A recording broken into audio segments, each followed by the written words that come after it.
How did the idea for the Fireman project come about originally, and how did you two come to work with each other? It was a dream. It was a Friday night. I was wanting Youth to do a mix for me, and he did. We got to know each other, we liked working together, we carried it on with the first album, second album, and now we're at the third album, Electric Arguments, and we're still having fun. This time your names are on the cover. Why are you actively promoting this project now, and why the new focus on proper songs? Well, we got found out, so our anonymity... Anomaly. Was a bit pointless in doing it because people knew on the last album we got unmasked. It was a little bit kind of coy to just keep saying, no, it's not us, you know. So we thought, well, you know, it's still the Fireman. Yeah. It's us as the Fireman. Yeah. And how does the collaboration process for you guys work? Normally, Youth will make a suggestion as to a groove. We'll talk about something maybe completely unrelated, and just get into a couple of ideas. I'll run in the studio, and I just keep running in and out the studio control room, and Youth will just sort of say, how about a bit of this, how about a bit of that, and I go, yeah, okay. We'll make suggestions, throw the ideas at each other. He arranges it, makes it into something, puts a form on it, and then we kind of work on that again. Yeah, yeah. I mean, Paul just allows me to throw down any idea and push him into different directions, and fearlessly bounces back with what he does best, you know, as being a great musician and a great writer, you know. What are some of the arguments here as referred to in the title? The title. I saw it in an Allen Ginsberg poem, and you know, one of the things about the album was not worrying too much about the meaning, but for instance, looking at the beauty of the words. So, Silent Lovers just came out of a poetry book. Angels Laughing came out. It's only because I liked the words, and then I'd try and sing them. So, it wasn't the meaning so much as the beauty. So, Electric Arguments, I just saw that. I still don't remember what poem. It was an Allen Ginsberg poem I read recently.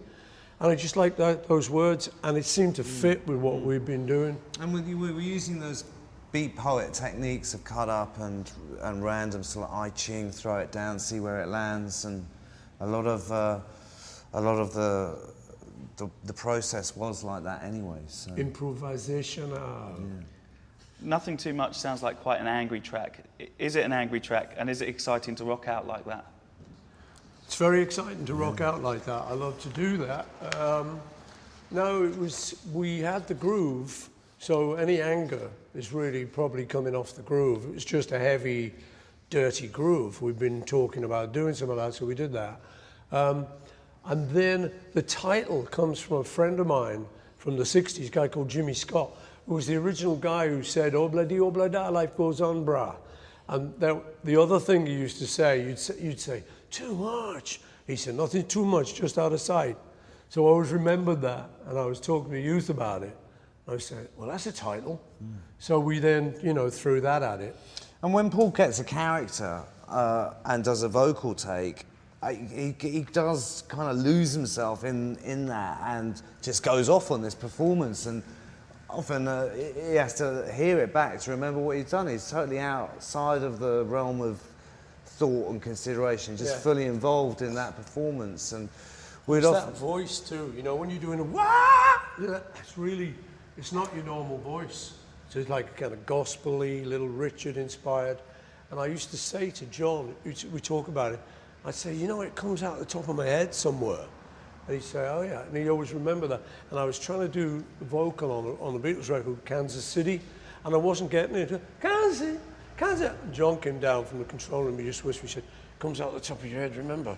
I went, got it. What? Kansas? And then did the track, you know. Right. So that's what it is, like you say, it's a bit out of body, that voice. Yeah.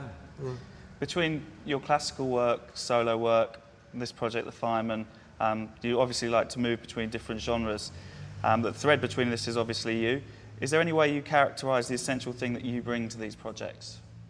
That Youth brings? No, that you bring to these projects. That I bring? Well, he's him, isn't he? I bring myself. I just show up. I think one of Paul's great qualities is he doesn't really spend a lot of time, when I've been with him, thinking about self. Who am I? What am I supposed to be? He just does what he does. And that gives him a great ability to just throw himself into anything. And, you know, all those things are just book covers. That you open up, there has to be some emotional depth, and that comes from Paul. The music industry is changing so fast at the moment, and even since the Starbucks album last year, things have moved on. How is working through an independent route for you this time? What's that like? I like it, you know. You know, for me, the thing is, it just became time when a lot of the big labels lost their direction a bit, just got too elephantine and too corporate to have any fun dealing with them. You know, it was like there were people worried about their jobs, it's a huge corporation, you know, those kind of places. And so it was just cooler to talk about people who love music, and indies tend to bring that. You know, it tends to be people who are in it because they love the music. So they give you a more personal vibe, and I think you just have a bit more fun working that way. Yeah, and indies tend to work hard on it because they got more to lose if it don't work, you know. So they're more passionate generally. Mm-hmm. But you get great people in indies and majors. And you know, it doesn't mean to say the big labels won't get it together. I think this just isn't a great time for them.